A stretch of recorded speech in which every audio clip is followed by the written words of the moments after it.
Translation. Sri Chaitanya Mahaprabhu appeared in order to deliver all the fallen souls.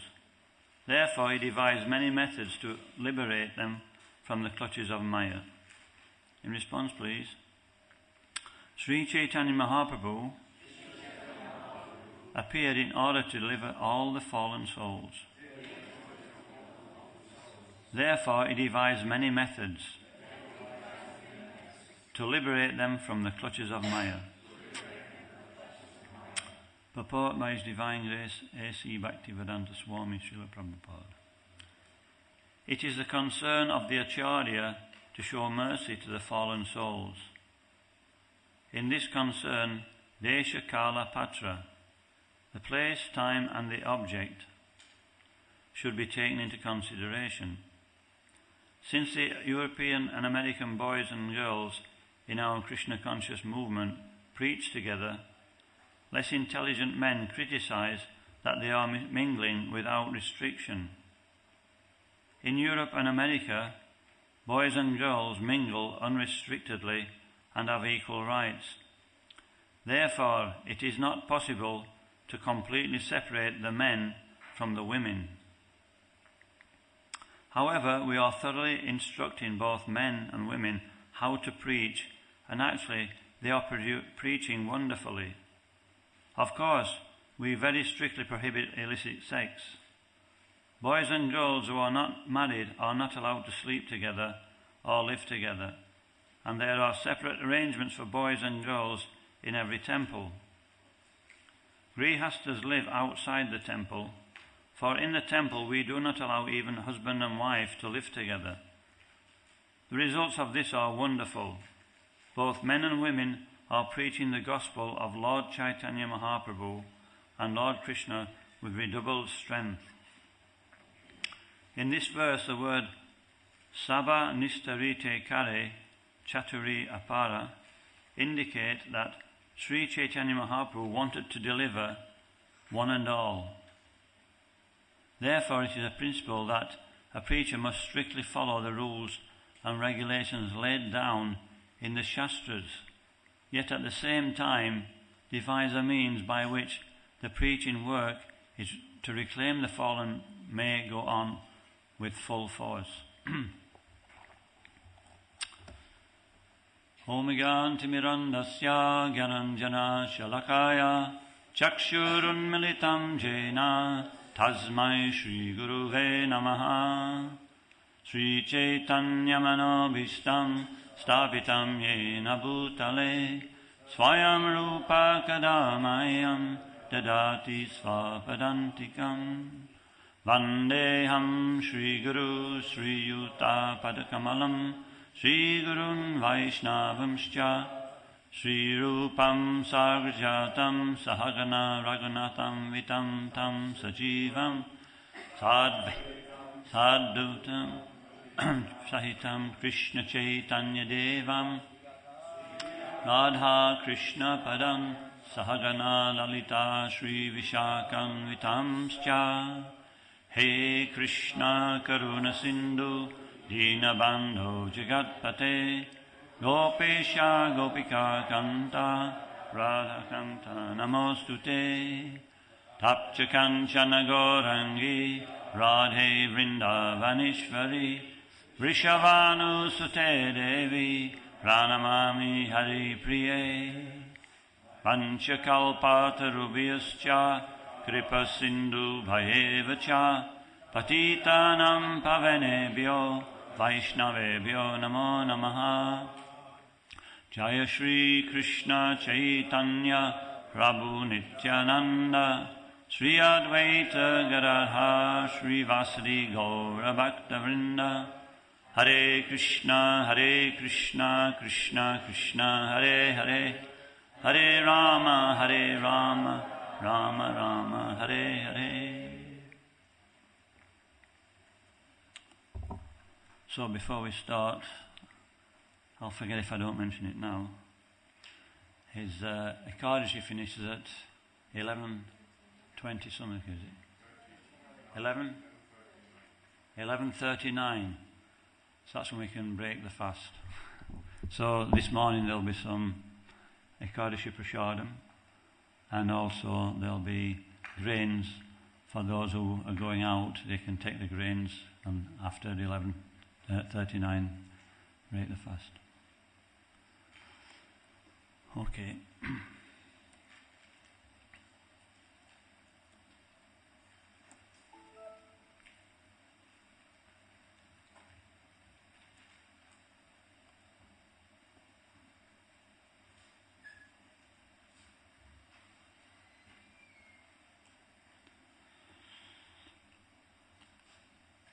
And so this is the verses explaining this is Kali Yuga we're living in.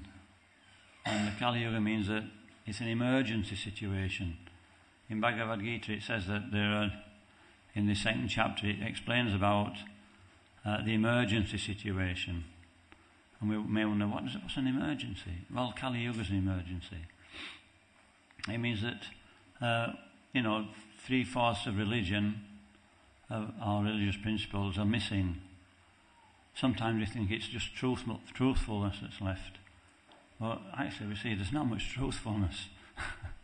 Everybody's twisting one another, But actually the purport is in the Bhagavatam that it's 3/4 of all the four that are missing. It's not just really, that's how it's explained.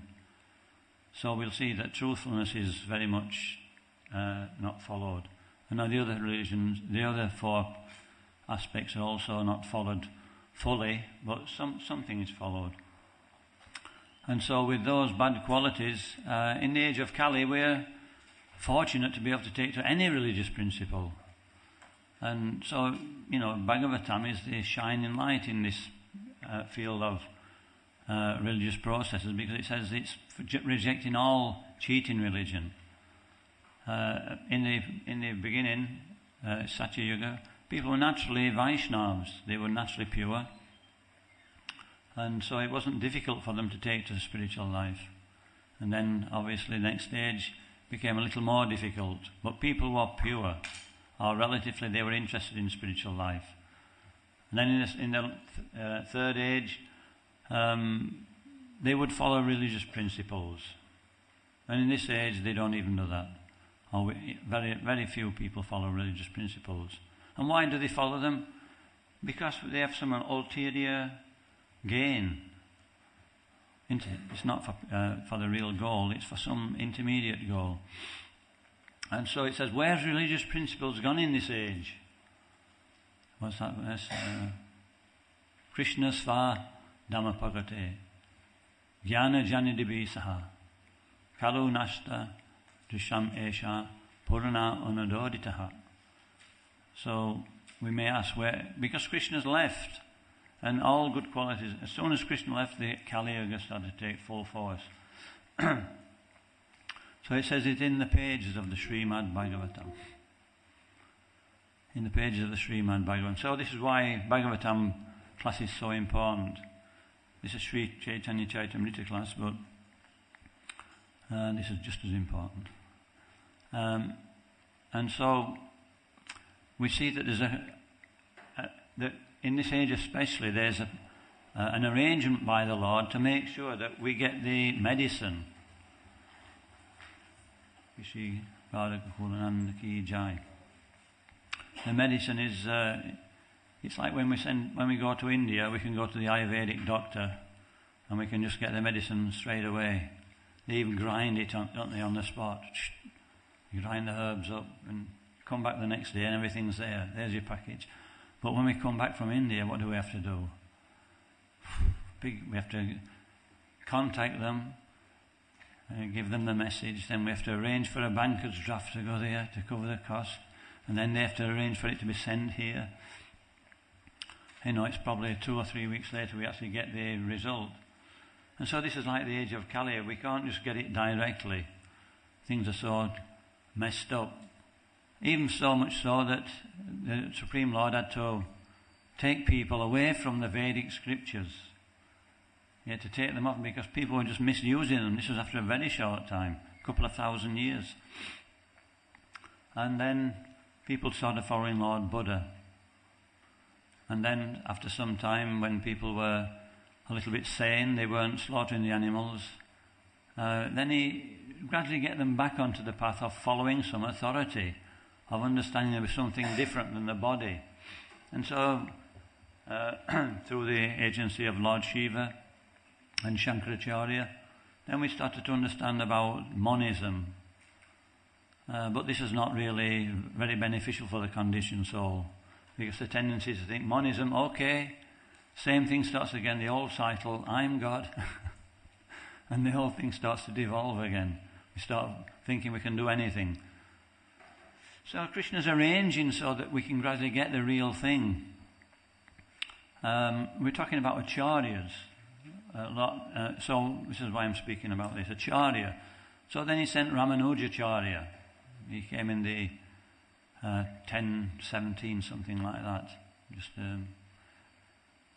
And so Ramanujacharya, he started to preach. He didn't preach from the Bhagavatam, but he started preaching from the Upanishads, because people weren't ready for the Bhagavatam.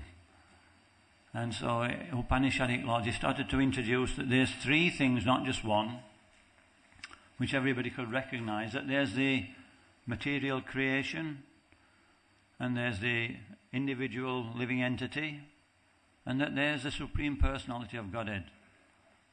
And then so it was like Vishisht Advaita, what they call it, adjusted monism, qualified monism. He adjusted things a bit, but not quite enough. You know, the Mayavadis thought, we can still get around this one. And so, Ramanujacharya had a very difficult time. Look at what they go through, these acharyas and their followers, just to deliver this medicine. Ramanujacharya, he had one disciple called Croatia. Croatia. Sorry about that. So Croatia, and he was very, very learned. Ramanujacharya took him with his as assistant all over India, North India, South India. And he went to North India and he learnt a whole scripture called the Bodhayan Vritti by memory, by reading it once. And then, because he got his assistant, then Ramanujacharya was able to write his own literature on the, what is it now, the Brahma Shruti.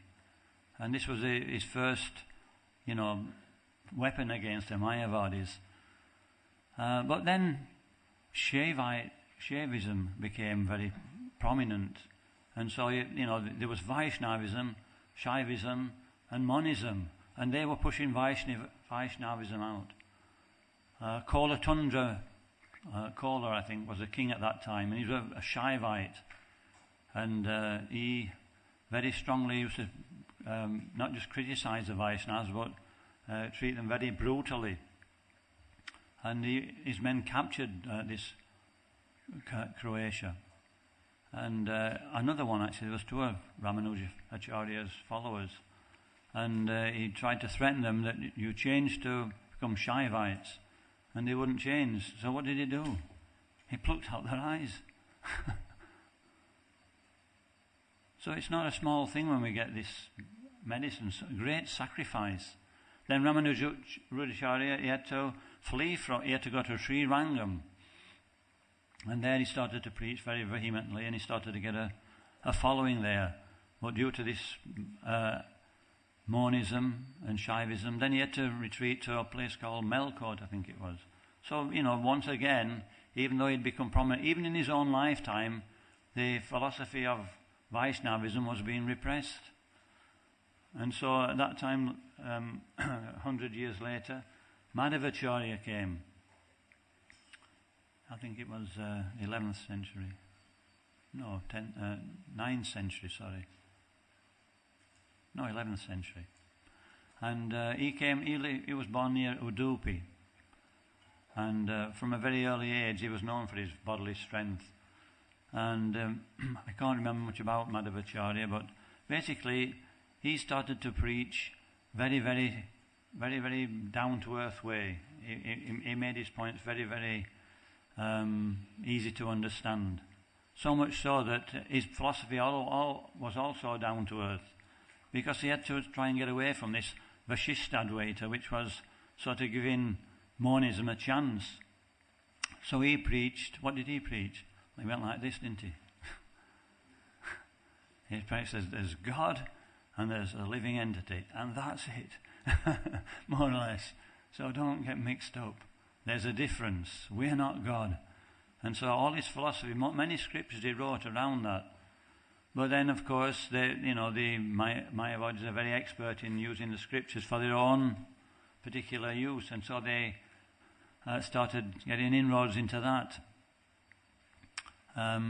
Then the other Sampradaya was the first one. It's the Rudra Sampradaya. And they were actually also personalists, obviously. And, our great Acharya of the Bhagavatam, what they call him, Sridhar Swami, he was from this particular Sampradaya. Yamunacharya, he was from this Sampradaya. They preached pure monism. God is pure. He's completely separate from everybody else. That was the first understanding. And he's the source of everything. But there was no relationship with the jiva given. And then, so now we have, so he was the first one. Now we've got Madhavacharya who was left. What is he left? Anybody still awake? It's just a bit of philosophy, you'll have to bear with me. And so from that, we weren't including the proper relationship between the Lord and the living entity. And so then Nimbarkaracharya, who was a propounder of the Kumara Sampradaya, started to preach. Kumaras were preaching something different from what had been preached before. What was the difference? That they were Vishnu worshippers. We couldn't get beyond awe and reverence. And so the first three were Vishnu worshippers. And so then he started preaching about there's not just Krishna, there's Radha and Krishna. And he started preaching about not just Goloka Vrindavan as the goal, but Goloka Vrindavan, Gokul Vrindavan. And this is, and he preached, what was the philosophy? It's called Svabhavike Beda Beda. And this is nearly the same as Achintya Beda Beda, inconceivable. But in that philosophy, the more I read it, the more I get confused actually. It's very difficult. But what I can glean from it is that, by that philosophy, they couldn't really distinguish the difference between the living entity and God. They had both the same qualities. And so then to clear things up, the highest understanding came when Lord Chaitanya appeared. He improved this to Achintya Veda Veda Tattva. That the Lord is simultaneously one with and different from everything. That we are like the Lord, but we are different in quality. There is a difference. And also he introduced one more thing. What was that? The Madhurya Ras. He introduced the final Madhurya Ras, the conjugal love of the gopis with the Supreme Personality of God. This wasn't introduced before Lord Chaitanya. If you remember, Madhavendra Puri was the first one to exhibit this. He's well known for that. And so then Madhavendra Puri's disciple was Ishvara Puri, and then from Ishvara Puri, Lord Chaitanya was initiated. And so now we come up to the philosophy which we have now, this Achintya Veda Veda Tattva, which has been carried on by our disciplic succession through Lord Chaitanya to Swarup Damodar, Rupa Goswami, the other Goswamis, Krishnadas Kaviraj Goswami, Narottam Das Goswami, Krishnadas Kaviraj Goswami, Vishwanath Chakravarti Thakur, and down to Jagannath Das Babaji. What else is there? Bhaktivinoda Thakur. Yesterday it was Gorakishore Das Babaji. Before that, and after that is Bhaktisiddhanta Saraswati Thakur. And finally our own Srila Prabhupada. So here Prabhupada is speaking about the necessity for adjusting things when we preach Krishna consciousness in this age. And I thought I'd split that into a few things after the in order to preach Krishna consciousness, we have to understand what we're trying to achieve. Prabhupada really worked, he had 40 years to really work on this. Do we have 40 years to work on it? Do we spend the time that Prabhupada spent? Automatically, by the very nature of his situation, he had time to think about what he was doing. Even when he went to America, the first thing he did, he didn't have anything to do. He looked round the harbour, or the city of Boston, came back, wrote the poem that, more or less this is going to be a tough task. I need help. And so then when he went to, then he got off the ship, and he didn't know which way to turn, and he eventually found the courier who took him to, or put him on the bus at least, to Butler, Pennsylvania.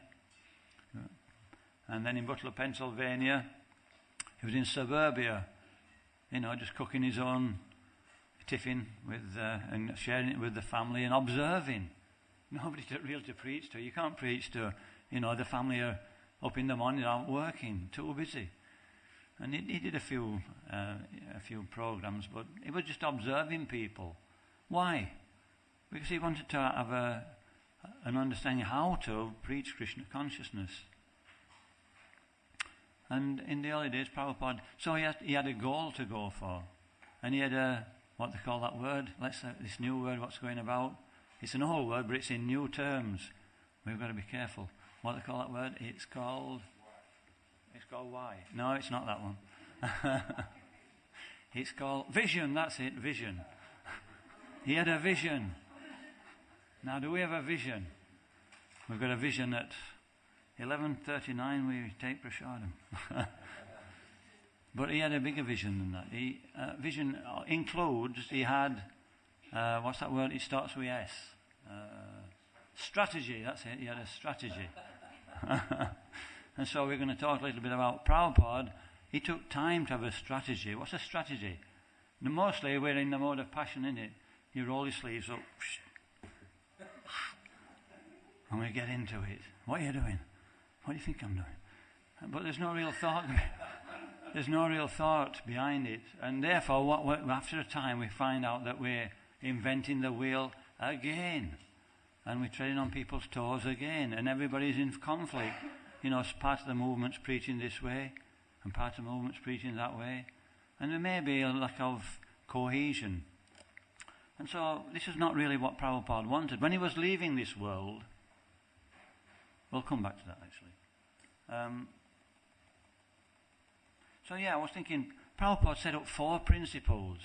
And, a strategy works in the stratum of the mind, this area. It's here actually, isn't it? It works round here, not here. And so Prabhupada really thought about what he wanted to do.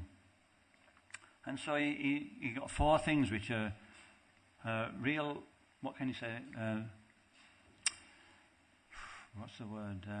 They're pillars of our society that we should always remember when we do anything. Our strategy. Are we in line with these 4 things? And what do you think they are? Chanting Hare Krishna? No. That's another thing. We're talking about now, we're chanting Hare Krishna. Now what do we do? What do we have? It starts to get us mind so that we can think about doing the right thing. Hey? Books are the basis. Never forget the books. And what else is there? Preaching is the essence. Utility is the principle. What's the last one? Purity is the fourth. So this was Prabhupada's strategy. He's not doing anything with these 3 things. He's just seeing that unless these things are actually relevant in everything we do, then we'll lose our way. We'll get, diverted one way or the other. So these things always have to be in mind. That's the strategy for spreading Krishna consciousness. That we have to be pure. We have to preach. We have to utilize the situation in such a way that we can preach in that situation. We have to adjust. And we have to outbuy transcendental literatures. We have to education, in other words. It doesn't just mean books, it means education.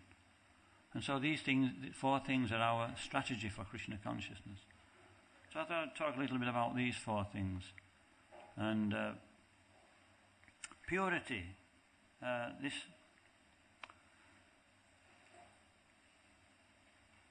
and so without any, I mean, the whole point of our process is that it's mentioned in the Madhurya Kadambini that how do we get bhakti? I spoke about this a few weeks ago. It mentions how we get bhakti. Does it come from the causeless mercy of the Lord, or does it come from the devotee, or does it come from bhakti? Well, the philosophy is it comes from bhakti. So what have we got to do with it? And it explains that actually we can only get bhakti if we're properly situated. We get it from another devotee. And to the degree that we are serious about devotional service, then we can receive that. The Acharya is giving everybody a chance to become Krishna conscious, but who will take it? That's the first principle. And then only when we have some devotion, some purity in our heart, can we help somebody else. The bhakti in the heart of that preacher who gave it to us is impelling him and purifying him enough to want to give it to others. It explains it's the bhakti that a person has got it which is giving him the force. And so we have to not neglect the process of Vaidhi sadhana bhakti. Sometimes we may get into so many activities in Krishna consciousness, and it doesn't seem to be so relevant that we have to do these things. We may start so many programs, and then we start neglecting maybe some of the program, and then it becomes a little bit more, and then we might think, well, I don't feel quite there today. I don't feel so fixed up, but we carry on. And then, what happens to our particular vision if we're not so Krishna conscious? It becomes tainted. And then, the old preaching becomes, slanted with material taints. And so it's very important that,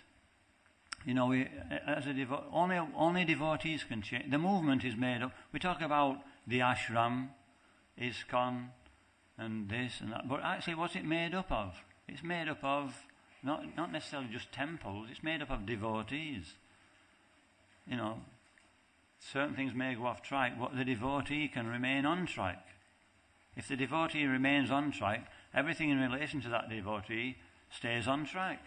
His association, they become on track. So a devotee, so it starts with the self. It doesn't matter. Prabhupada said actually that if I sat under a tree with one devotee who was sincere, that would be enough. If that person really took on board the process of devotional service, then he could give it to everybody, and he'd be pure enough to do that. And so we really have to, no matter what's happening externally, we have to concentrate and make sure our vision is to keep our purity, and then we can actually keep focused. And so this is very important. Prabhupada said before we do anything, there's the morning program, isn't there? A morning program. This should be there. Even if we're living outside, there should be some adaptation of a program. And that's when we can really get our spiritual strength. And so I was thinking about, have we got anybody in the past from the Bhagavatam who preached Krishna consciousness and he thought, I better chant my rounds, I better do my sadhana. I can think of one. It's the beginning of our sampradaya, isn't it? We were talking about the acharyas. Rabhama Madhava Gauriya Sampradaya. What did Lord Rama do? First thing. As soon as he appeared, he didn't know where he was. So he went down the lotus looking for, and then he thought, this is a bit iffy, He felt a little bit at risk.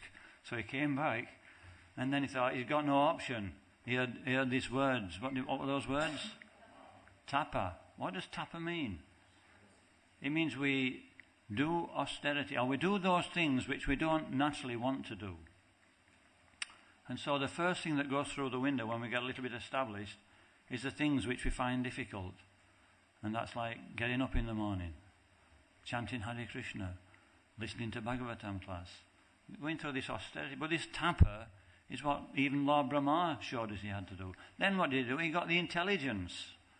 And he started to create everything, secondary creation, Visharga. And so should remember this. Any other persons in our disciplic succession, or in the Bhagavatam, who perform tapa?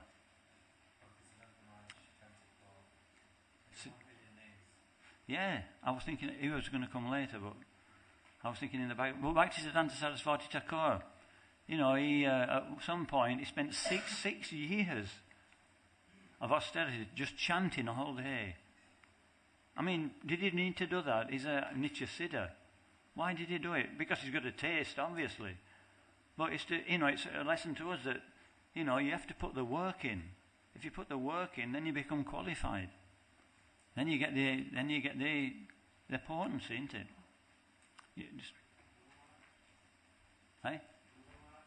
Dhruva Maharaj. Yeah, I mean, he had a mission, didn't he? He had a mission. It was like this again. I'll show him. So, I mean, that's good. If we try, I know one devotee actually was telling me, he says he weren't interested in Krishna consciousness. He took a little bit of interest, and then when somebody knew, he started following all the process. And he thought, if he can do it, I can do it. if somebody like him can do this, I can do it. And that's why he started it. It's like I'll show them syndrome. But I was thinking about Daksha. What did he tell the Haryashvas to do and the Shavalashvas to do? He says, go into the forest and start performing some tapasya. I want to create progeny for the whole universe, but they have to be pure. So you have to be pure. So even for producing progeny, we have to be pure. When we take up the Grihastha ashram, it's like a step up from the Brahmachari ashram. It means you have to be more pure to actually perform that activity. So this is another example of purity. Prabhupada, he performed tapasya for 40 years, struggling to find, trying to get a strategy together, trying to get the right things together so he could preach eventually. Early days of the movement, we hear from the devotees in India. They went to live on Juhu. It was a jungle. They all got malaria. You just keeled over in the side until you got right. That was the treatment. Eventually, when they saw Giriraj Maharaj, he was just laid underneath a table with malaria, and everybody would just carry on with the service. And then Prabhupada came and says, get him a bed. He's sick. And nobody thought that he needs a bed to lie on. That was austerity. I remember one devotee, he said, when we first went to India, it was Dayananda Maharaj, he said there was no mosquito repellent, no nets, you just slept in the open. And for the first week, just eaten alive. Big austerities. Actually, Prabhupada started to cry at one point that the devotees were going through so much austerity. So things don't come without tapasya. And the tapasya for us, we don't have it like that, is to knuckle under and do this sadhana every morning. Everybody, not just the devotees in the temple. And then things are workable. Those who do that, they don't have any problems.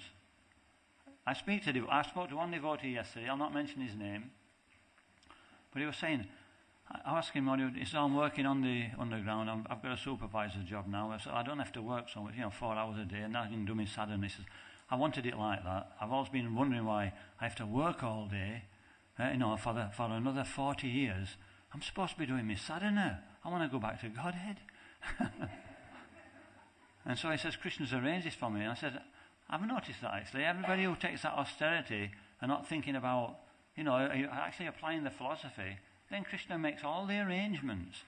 And it starts with this morning program, getting everything together. Arrangements are made, no doubt. Krishna promises in the Bhagavad Gita, doesn't he? So if we're thinking otherwise, it means, wait a minute, let's put first things first. What's missing out of my life? Maybe we'll come to the same conclusion. So So then we've got purity. Now we've got some purity, we can get somewhere. And so I was thinking about utility. This is particularly about utility, this verse. Prabhupada's saying, can you imagine, he comes from a place where everybody's somewhat Krishna conscious, everybody's relatively pure. And he comes to a place where everybody's completely the opposite. How is he going to engage them? The women are the same as the men. So they say anyway. And, and everybody's acting on that platform. He once slipped up and he brought out that, anyway, I'll not say what he just said, but otherwise there'll be a commotion. But he made a comment, and the Matajis in the USA, they weren't nonplussed about it at all. And so the next interview that he had with this particular NBC, I think it might have been, the National Broadcasting Company, they sent women cameramen, women interviewer, women technicians. They were all women who were on that squad to prove a point. And they started challenging Prabhupada. But Prabhupada, he didn't budge. And he had everybody actually on his side at the end of it. They were all laughing. But he was making the point. He says, can men have babies? And then everybody realised, no, we're not equal. So no, so everybody has a particular service to perform. So utility, and we've gone off the point a little bit here, but sometimes something new does not mean it is wrong. So, there's different understandings of how we practice Krishna consciousness and how we preach. But sometimes some devotees will criticize another devotee because, wait a minute, this is not what Prabhupada did. But is that wrong? What do you think?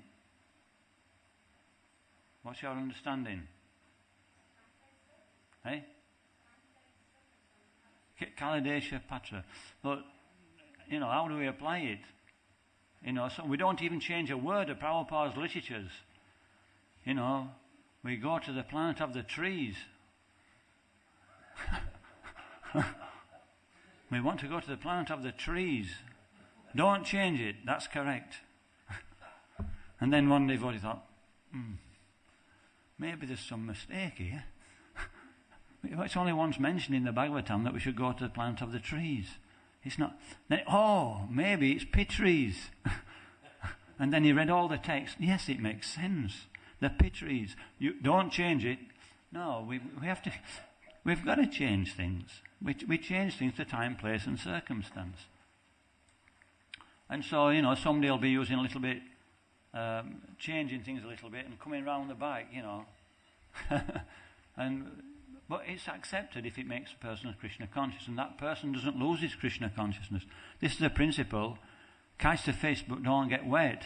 If we are able to do something and keep our spiritual strength and remain like Prabhupada did, then we can do it. That's following Prabhupada's instructions. Prabhupada set the example, didn't he? What did Prabhupada do when he went to America? He went to the banks of the Hudson River. He used to go every day, and he used to sit with Mr. Reuben, and this Mr. Reuben was a Jewish immigrant, and he used to speak to Prabhupada, and one day he said to Prabhupada, Swamiji, you're not having any success. And Prabhupada said, oh, I'm very successful. He says, you don't have any disciples, you don't have any followers, you've nowhere to live, it's a temporary place, you don't have any money. He says, I'm very successful. And he said, why? He says, I'm living in this mad hole called New York, and I'm still Krishna conscious. He says, that's my success. And then he said that, actually, I have many followers. Just time is separating me from them. And so, all Prabhupada's associates who were saying, don't go to the West. You'll die. That's the encouragement he got. You'll die. Somebody said that to us about, a new quest we were going. What would we say? I'm not bothered. No, we would really think about it. And so, we have to time, place, and circumstance. We shouldn't unnecessarily criticize until we've really thought out what is the result of this. Is this person strong enough to do this? Is it being successful? If it is, then we can see that actually that's Prabhupada's mood. I said last time I gave class about how Prabhupada sent one devotee to Eastern Europe, and he was being successful when he reported to Prabhupada. And Prabhupada said, "Oh, so you're doing well." He says, "But it's very difficult to preach there, Prabhupada. There's no vegetables, they all eat meat." And he says, "Well, eat meat then." And he asked him, he didn't understand what Prabhupada said. He said, "Prabhupada, they eat meat." He says, "Yeah, you eat meat then, to preach." He said, "What about my consciousness?" And he said, "To hell with your consciousness." So in other words, we can time, place and circumstance. Obviously, he wouldn't expect us to do that. But we can change things, providing we're not influenced and providing the result is there. So that's another principle. What about, there's two more left. Books. What about books? What does it really mean, books? Does it mean, a classic? One devotee was telling me that at one temple, the marathon came, they got a preaching program. It had gone down a little bit. So they started to distribute, just before the marathon, they started distributing, printing more flyers and posters, and loads of people were coming to the temple. And then the marathon started, and they realized there's nobody to preach to those people. What do you think they did? What would you do?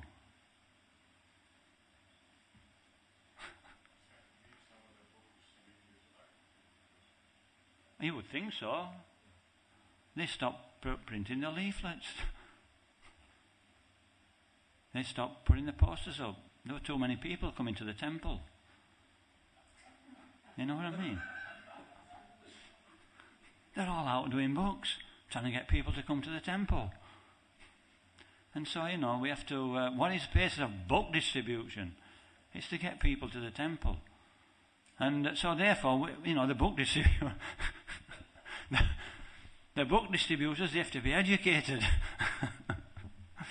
Prabhupada said to the German devotees, they came in and paid their obeisances at Darshan, and before they get up, he says, "What is the first instruction of the Bhagavad Gita?" And they gave different answers, and Prabhupada said, "You're not reading my books. You're distributing them, but you're not reading them." What is the first instruction? You're not the body, no. Tolerate. We have to tolerate. And so, so education, that's the process of book distribution. So first of all, the devotees have to become educated, so that we're not just educated to go out and distribute a book, but we're thinking, why is this book? And the leaders of those devotees who are pushing the Sankirtan movement, they're thinking ahead. What is the next step? When Prabhupada leaving this world, and Giriraj approached him, he said, "How will this movement go on?" And Prabhupada was on his last few days, and he said, "By purity," which we've just said, purity and sincerity. And Prabhupada said, "No." He said, "By intelligence and organisation." But unless we read Prabhupada's books and we actually understand how to apply them, how is it education? Education doesn't mean theoretically understanding the books. It means what Bhagavad Gita says, Gyan. We have realized knowledge of the books. In fact, we know how to apply what we're reading. Do we all know how to apply what we're reading? We know how to put it into practice in every situation. Then we're educated, and then we can organize, isn't it? So book distribution means reading the books and actually understanding what the books mean in real terms for our everyday Krishna consciousness and the preaching of this movement. Anyway, preaching, last one. Preach to the indigenous people. Prabhupada made this point so many times, that we're not just preaching to one class, we're preaching to everybody. It's called, what's this movement called? It's what we're preaching. There's different religions in the world. There's a Muslim religion. They're preaching about Allah, and then they've got the Christian religion. They're preaching Christianity, and then the Sikhs are preaching about Guru Granth Sahib, is it? Guru Nanak, and so they've all. This is Prabhupada. This is religion. Are we religion? What is our? It's Sanatan Dharma. What does Sanatan mean? Eh? Eternal. But what San mean? San means complete. It's a complete Dharma. And it's meant for everybody. It's not just for a particular sect. He distinguishes between Dharma and religion. Religion can be changed. It's for maybe a particular class of people. Sanatan Dharma is not for just one type. It's for everybody. And so Sanatan Dharma means it should be preached to everybody. This is real. Then it actually becomes Sankirtan. And then we get the word Sankirtan is then preached to everybody. Sankirtan movement. And so those who really take Prabhupada's movement seriously, what does that mean? It means that when are we serious in devotional service? When do we really become serious?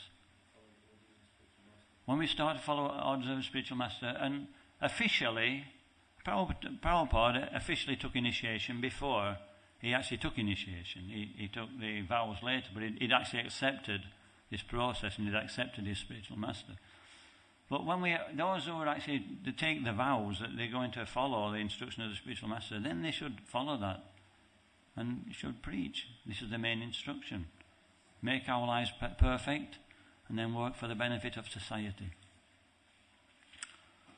So Prabhupada said he segregated the men and women, it says here.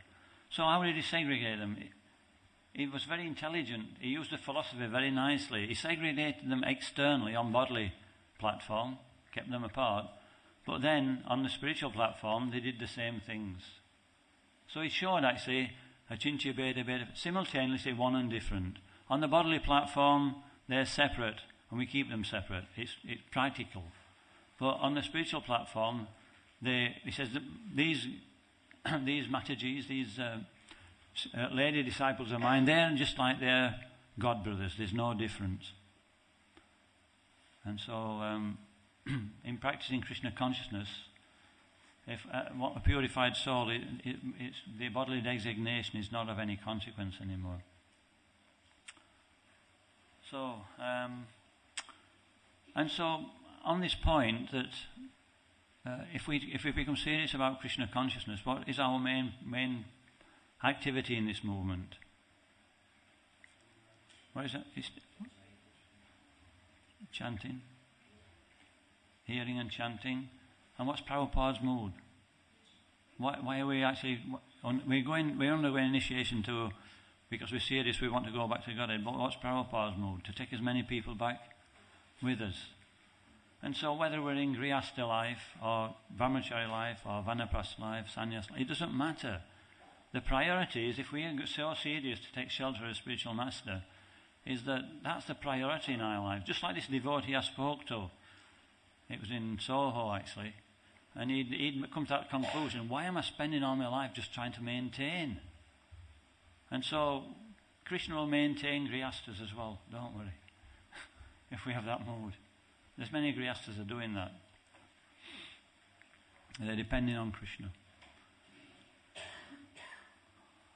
Okay, so this is a very nice purport. It's explaining that we adjust to time, place and circumstance in order to preach Krishna consciousness and become Krishna conscious ourselves. And we have to have a strategy for doing that. And strategy is already there. We have to remain pure. We have to utilize what the situation for the best preaching, for the best type of preaching in that situation, and for our own purification. We have to become educated ourselves by the book as well as educating others, and then we have to find ways and means to preach. Okay. Grantaraj Sri Chaitanya Chaitamrita ki jai. Srila Prabhupada ki jai. Gaur Premanandi.